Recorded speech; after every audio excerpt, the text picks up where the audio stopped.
আরজিকর কাণ্ডে তোলপাড় গোটা রাজ্য। মোহাম্মদ সেলিম এদিন সাংবাদিকদের মুখোমুখি হয়ে বলেন, আসল দোষীদের আড়াল করার জন্য সর্বাত্মক চেষ্টা চলছে। তিনি আরো বলেন, আরজিকরের ঘটনায় প্রশাসনিকভাবে মূল দায়িত্ব কলেজের অধ্যক্ষর, অথচ তাকে সরানো হচ্ছে না। পুলিশ বা হাসপাতাল কর্তৃপক্ষের ওপর আমাদের কোনো ভরসা নেই। আমরা বিচার বিভাগীয় তদন্তের দাবি করছি। তারা এটাকে ধামাচাপা দিতে চাইছে। অভিষেক থেকে, মমতা থেকে, পুলিশ কমিশনার এক লাইনে দাঁড়িয়ে হঠাৎ এখন শাস্তি দিতে হবে, ফাঁসি দিতে হবে, এনকাউন্টার করতে হবে কেন বলছে? কারণ ওকে গুম করে দিলে হয়ে গেল, আর কাউকে ধরতে হবে না। আসল অপরাধী ধরতে হবে। এক, প্রিন্সিপাল সবচেয়ে বড় অপরাধী।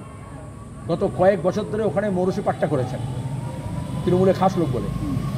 দুই, পুলিশ কমিশনার কেন মিথ্যাচার করেছে, পুলিশকে দিয়ে কেন প্রথমে এটাকে মার্ডার নয় আত্মহত্যা সাইকোলজিক্যাল কেন বলা হয়েছে? এখনও সঞ্জয়ের ক্ষেত্রে বলা হচ্ছে ওর সাইকোলজিক্যাল ব্যাপার আছে। প্রথম কথা হচ্ছে এই ধরনের ঘটনায় এই প্রথম ঘটল, শতাব্দীতে এরকম ঘটনা ঘটে আমাদের রাজ্যে।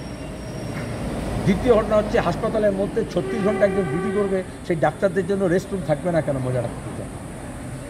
তৃতীয়ত, আগে থেকে না জানলে কোথার সময় কোথায় কে কখন ঢুকবে, আর গাড়ি ভাঙছে সেখানে হাসপাতালে কেউ জানে না, তাহলে সিকিউরিটি কী আছে? ব্যুরো রিপোর্ট, ওঙ্কার বাংলা।